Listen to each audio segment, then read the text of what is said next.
Hi, this is Siva. I am here to give you the give you the training on the manual testing, or otherwise it is called as a functional testing in normal words in the software industry.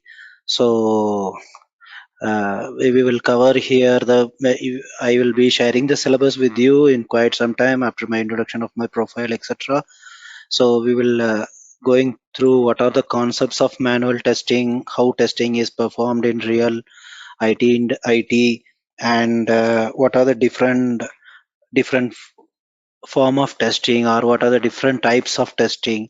And we will also go through that software development life cycles, or how software has been developed and how it goes through the testing and how it goes to the production. We will go through the life cycle. We will go through all the aspects one by one. I will be showing you the syllabus which we will be covering. So first, let me introduce myself. My name is Siva Chidambaram Natarajan. I am Associated Test Manager or Test Architect, and I'm working as a test architect, as well as I have 12 plus years of experience in software testing, both manual, and I worked in automation as well. So currently I'm working with the CGI. So I am responsible for one of the product delivery in CGI, and there are some 8 to 8 people working under me. So I have a vast experience in manual testing, and I have worked in the estimations and etc. When a new project comes or for a maintenance, I worked in estimations. I worked in QA activities, and I work as a test architect also for automation projects. So this is about myself. So before we go into the deep into uh, what is testing or our syllabus, so many projects fail. Like before there was this is a history of software testing actually. Until 1956, software testing is just called debugging. Debugging is now one of the concepts in development activity. So there was no testing, and 1957 to 1958 there is only positive testing, like whether it is working correctly. Like if you are giving username and password, a valid username and a valid password, and clicking on login page, it is logging or not. That is a testing before. So then it evolved, the testing evolved, and there are many books about testing, and there started negative testing as well. There are yeah, there are like different types of testing evolved. And so why this all software testing evolved? It's like, why software testing? So previously it was like the developer himself was doing the testing. So the developer uh, who has developed the product or developed the project or developed the application, whatever, he will never find a bug on his own code. Like he will compare it with the requirement document. He thinks like all the requirement document has been satisfied. So right now, if you see in many companies, the developer thinks that there is no bug in his application. Then how it fails in UAT, how it fails in testing. So the developer himself thinks that he has developed everything. So these, see, wherever the testing fails, these are the few examples where testing has failed miserably, and there has been a huge cost involved in that. See, recently there was a bank heist in Bangladesh which costed 81 million. The robbers have uh, did online banking hacking, and they transferred a huge chunk of money from all the deposits. And that was a big news actually. There is a famous Facebook hack, like someone has hacked the Facebook CEO's account, and they have posted some nonsense in that. This Hawaii sent false missile alert. Like Hawaii, there is a country called Hawaii. They have sent a false missile alert, and many people went into the bunkers, because thinking like it is a real alert, and it lasted for 30 minutes. So it is a big problem for a nation's uh, for nation itself.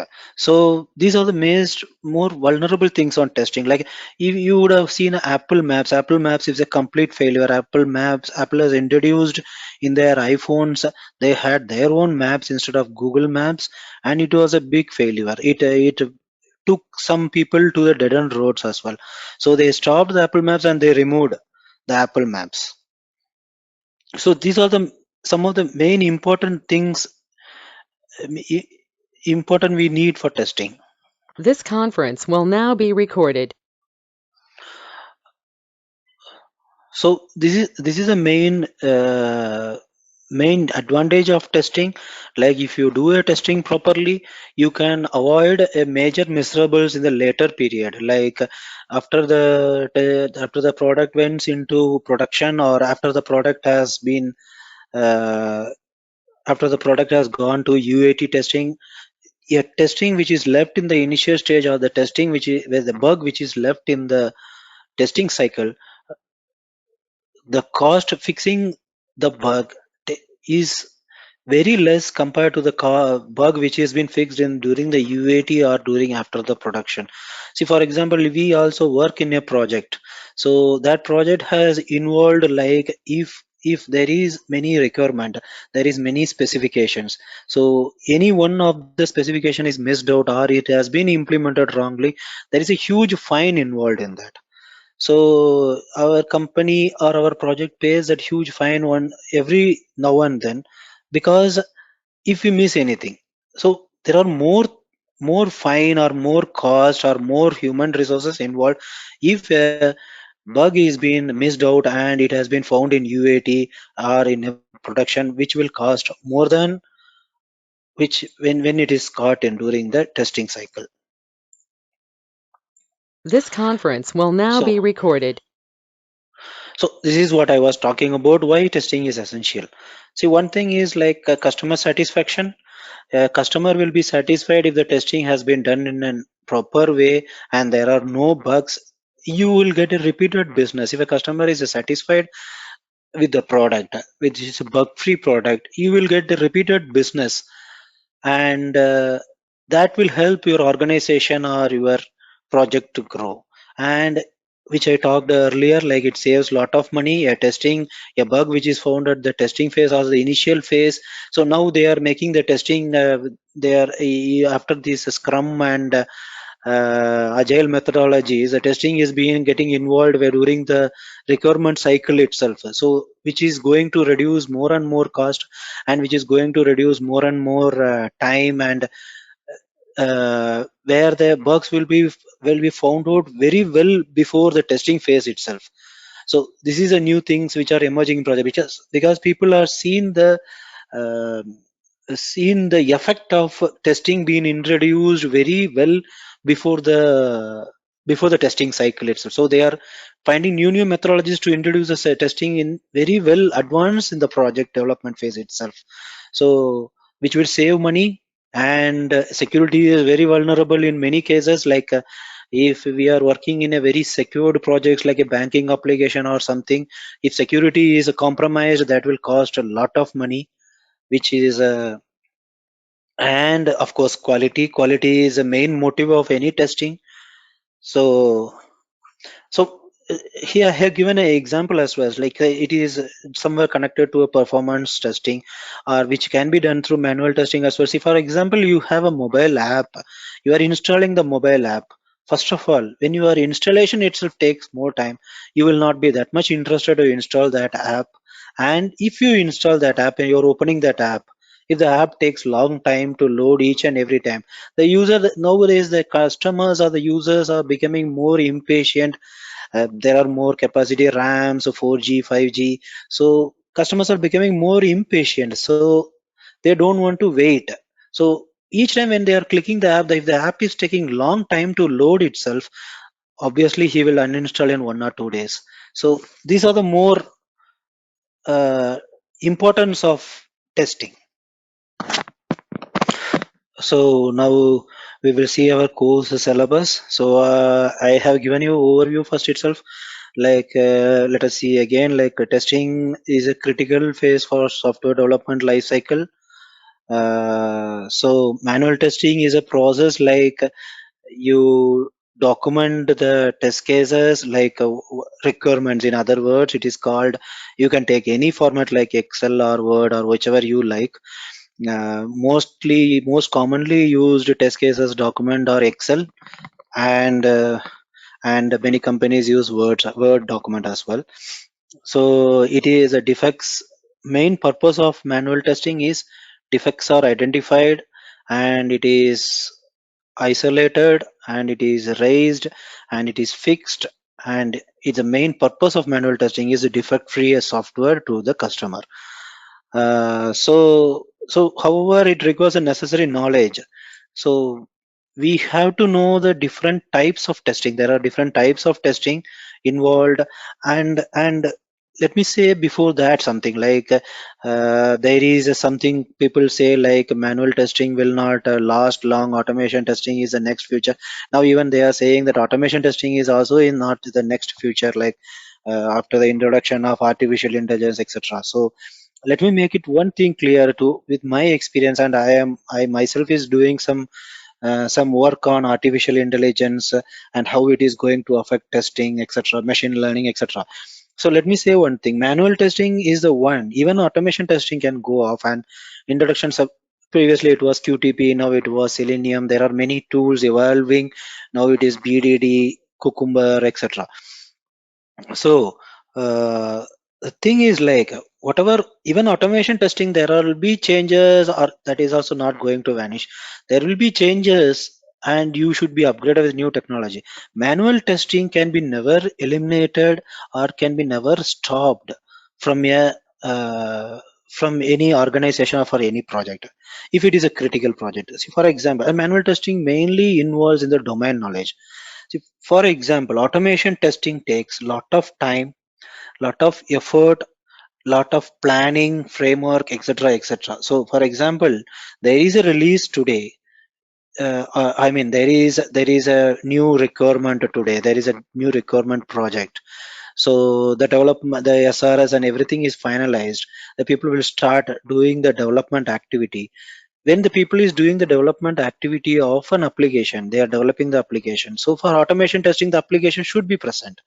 So without the application, you cannot automate. They say like you can automate everything. No, we cannot automate 100% or in a better way.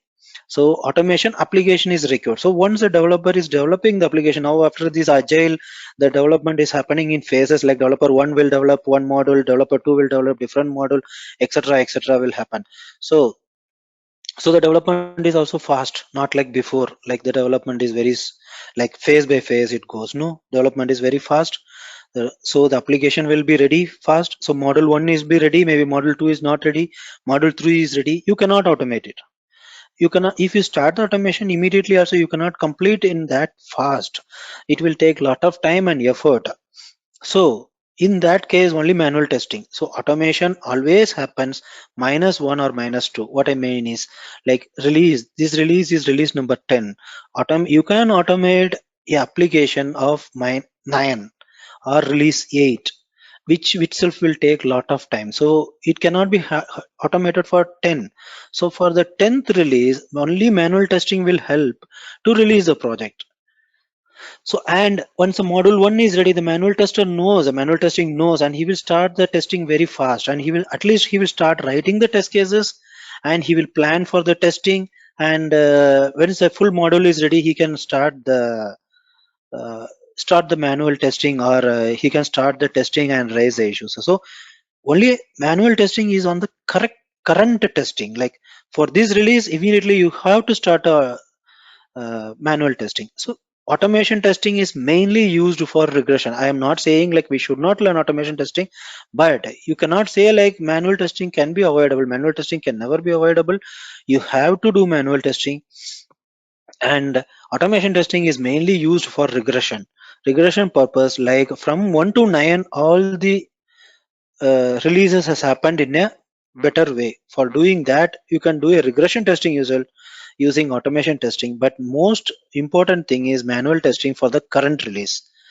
So this I wanted to say you like and A manual tester with the domain knowledge, to my in my experience, I'm saying, can never be avoided in a company and uh, never can be omitted from a testing, omitted from the project. So main the main strength of a manual tester is he should have a sufficient domain knowledge, and or he should develop the domain knowledge so that he can survive in the software industry. So our course objective will be this: what is testing, what is a software development model. I will give you a small introduction, like how the software development model, how it got evolved from waterfall method to the agile methodology, now the software development model. Then there will be futures of software development method, and here our course will start major concepts of testing, and what will be the different approaches for testing, and what is the concept of testing is like what is black box testing, white box testing, approaches of testing and types of testing will be smoke testing, exploratory testing, which we will go through in the coming presentation. Then and how to create a test plan, I can show you a real-time test plan, how it's been created. And you can also try to create your own test plan for small projects like maybe Flipkart or Gmail. You can create a test plan and try it, and how to execute the test plan, and how to manage a defect. There are different types of defect: new, open, fixed, closed, etc., etc. So what are the different types of defects and how to manage test cases. Then and how to do the bug tracking system. Yes, that again talks about defects. This talks about the test cases and how defect profiles, and this like how bug has been tracked in real time. And I can show you a sample test end report, or how the testing is reported. And there are many now, like tools has come, like QC, that QTP has a QC where you can track the test report, or you can keep the test report. There itself you can give the closure document as well. So the prerequisites or target audience are like, you have to have a basic knowledge of computer for knowing the testing. It is better to have an internet connection, or you have to have an internet connection. And it is mainly focused for the beginners who want to start their career in software testing field. So if you are already a tester, you can refresh your testing techniques, basics, etc. And if you are a fresher, you have just passed out from the college and you are looking forward for a career in testing, then this training will be quite useful for you. This conference will now be recorded. So, and if you are if you want to have, if you're interested for a career in IT, and if you hate programming or you don't want to go into programming and you find difficult to go into programming, you can concentrate on manual testing, which will very easily give you a opportunity to go into the IT industry. And if you're working in some other field, or if you're working and you want to come into IT, if you're working as a lecturer or something, I have many friends and colleagues who has worked on lecturers, and they have come into they want to come into IT, and they have chosen testing because it is bit easier than the other development or other activities to start your IT career. And if from testing also, if you wanted to move into development, you can learn something. Once you come into an IT field, you can move around, and it's a good career opportunity to start with. So here we will see like module 1, we will see like software testing introduction.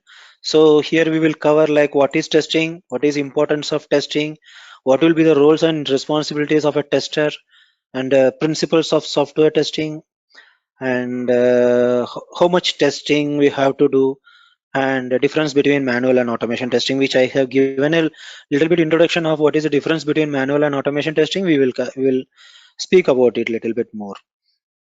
Then module 2 we will cover about software development lifecycle, and what are the different types of software. SDLC they call it, as different types of software development lifecycle.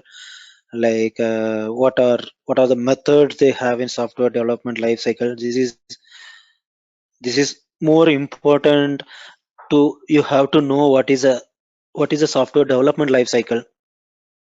And we'll cover like what are the module 3 will cover like software testing methodologies, what are the different methods, software testing methods. And module 4 we can cover like test case design techniques. I can show you a real-time test case, how it is being developed. I can show you in both Excel and Word. And we can discuss about what are these informal reviews, walkthroughs, and everything. And this we won't be covering anything detail. This is just for your understanding what are the diamond statement coverage. These are basically comes into white box testing. We can just go through what is this testing. It is good to know like what is this testing called, like how is this the testing be done. This is most of the companies and big companies been mostly done by, and maybe in small companies as well, mostly done by developers. It comes into white box testing because how they do is they do through code reviews.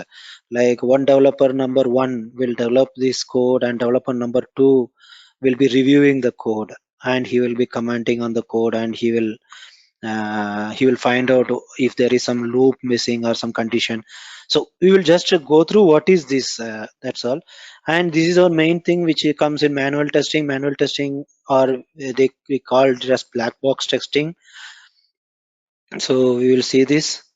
So this decision table we will see at the last, and cost effective program, these three we will see at the last because it needs a little more time or more things to be explained. And this is experience based testing. All these things we will see it. And these are levels of testing. So these are the different types of testing also, you can say this. So unit testing, integration testing, we'll go through the detail in what this each testing are. And these are non-functional testing which we will not be covering under manual testing. Most of the non-functionality testing is being done by tools like performance testing. You would have heard about load runner or JUnit, which is a free tool. So these most of the testings are done by tools, or there will be a separate tester for this, which are not like comes under our manual testing syllabus. And yeah, of course, we can cover this. What is this compatibility testing, security testing, cookies testing? We can see these what are all these, but this performance testing doesn't come under this. So these things are what are all these testings. But normal a manual tester will not be used for doing this testing. A separate team will be sitting for this, for doing this. Then we will go through the life cycle, how testing life cycle. So previously I have said you about what is a software development life cycle. This we will be covering about the testing life cycle. What is a testing life cycle? And I can show you in Jira as well how the issue has been raised, and how you close your testing. And I can show you a sample test summary report. But this test summary report differs from company to company. Every company will not have a same format, and it is a simple document. How many issues found, how much is this. Test metrics, I can show you what is the test metrics. And this test metrics format will be different for different companies. You need not bother much about. There will be, in big companies there will be a separate SQA team or QA team which will be doing the test metrics. You just want to give the data to them. But we will see how the test metrics looks, and how you have to enter the data in that. But the analysis and everything has been done from the QA team. And if it is a small company, they most probably will not have a QA team, and they don't do these test metrics. If it's a big company, they will have a separate QA team for CMMI level. They will go for, you would have heard like CMMI level 5 company, level 3 company, etc. So this QA team they will have, for those kind of companies they will have a separate team for this. And what is quality assurance and what is quality control, we will see that. And we will also see a real-time project, or I can show you my project itself, like how we are doing testing. And that it may be different for different companies, but it will be the overall, the concept will be same for almost all the companies. So real-time projects, like how we'll collect the requirement specification. I can show you a real requirement specification document, and a step-by-step procedure for testing the project. And I can show you the test plan, etc. So at the end of the course, you should be able to understand a complete cycle of manual testing, how manual testing is being performed in companies. And students also can create a live project if their career aspect is, or career they wanted to grow their career, or they want to start their career in the testing. They can have their live project itself in testing or in quality assurance, so that they can go easily into the testing field. So guys, this is the overall things we will be covering, and we will be covering one by one from this course objective. So so So this is overall about testing, like why manual testing, and so what we have covered is what is manual testing, why manual testing is required for in a company, and is manual testing will be absurd in the future, or is manual testing that much important in a company. We have discussed that, yeah, manual testing is very much important, and automation testing cannot cover every aspect what manual testers are doing. And what is important for a manual tester is like he has to have a good domain knowledge, and he should know all the testing techniques, and he should be an uncompromisable person. Like what I meant to say is, if you are a manual tester, the developers or even your project managers will try to bully you, or they will try to make you like to close the issue so that the release can go smoothly, because each release going to the customer involves money. So the project manager even can push you like, please close this issue, and this is not a issue. And mostly it comes from the developer. The developer will obviously say that this is not mentioned in the requirement specification, and you have to close the issue, and it goes to the big argument. So you should be an uncompromisable person. For you, quality is important, uh, and as a tester you should be never ever be like, you are little inferior person, you are less than a developer. It is not like that. A developer code can be easily found out from the Google, and he can also copy paste, but a tester is helping the project, is directly involved in the revenue of the project. That is what many companies give testers, and this is what you would have seen in many companies, like the testers on-site opportunities are more than the developers, because the testers are more vulnerable for a company. Because if the tester misses the bug, because the testers are more involved in the money part. Actually, the tester misses the bug, money is involved. If he gives a good quality, yeah, almost the company will be in profitable. So the testers are more vulnerable for a company, and he he helps for the project success. So you should, if you are directly involved in the money part, and if you are directly involved in a customer satisfaction, so you should be always an uncompromisable person. You should never bend for any external pressure. You should be straightforward. Yes, this is a bug, I will not close it unless it is fixed. Or we should discuss with the product owner, or the product owner has to approve it, saying like, this release can go without this bug if it is a critical, or we will discuss about the bug life cycle later, if it is a critical or if the severity is more. So we will start one by one about this for this course objective.